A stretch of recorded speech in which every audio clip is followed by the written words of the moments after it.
What happens when everything you work so hard for isn't what you wanted after all? In a world where women are told they can be anything, mom is usually at the bottom of that list, an afterthought. Something we can do later after we've built our careers. I've always wanted to be a mom. It was never really a question for me. But like many women, I had the perfect plan. Get married, work hard in my career, and start having kids no earlier than 30 so that I can live my life and climb the ladder.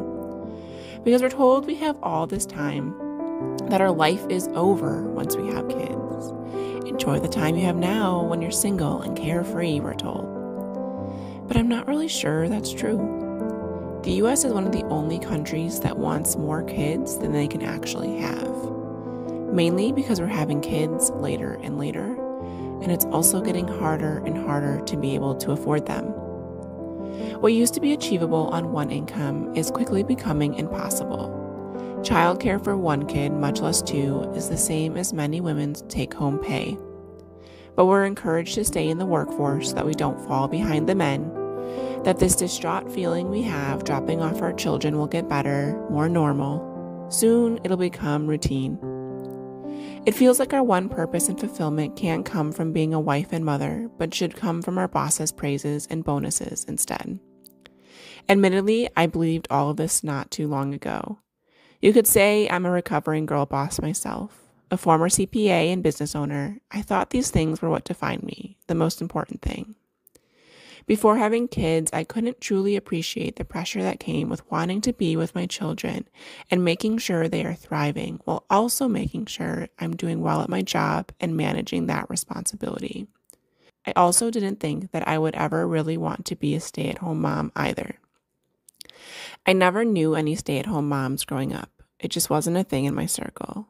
And it definitely isn't something they talk about in high school or college.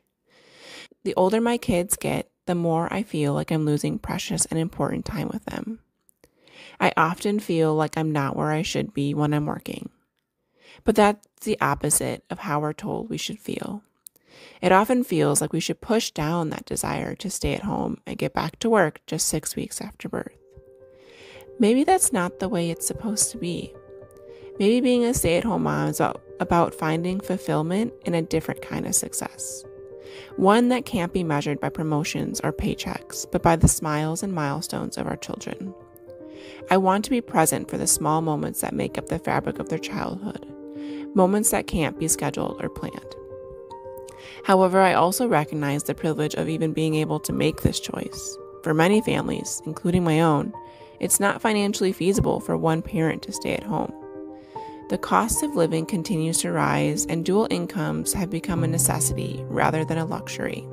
It's becoming harder and harder for people to be able to stay at home with their children. I can't help but wonder if this is by design. Is the system set up to keep us in the workforce, to keep us striving for that next promotion, that bigger paycheck? Is there a deliberate undervaluing of the role of parents to ensure that we continue to contribute economically rather than focusing on our families? I'm happy that women have choices today and that we can make incomes if we want to.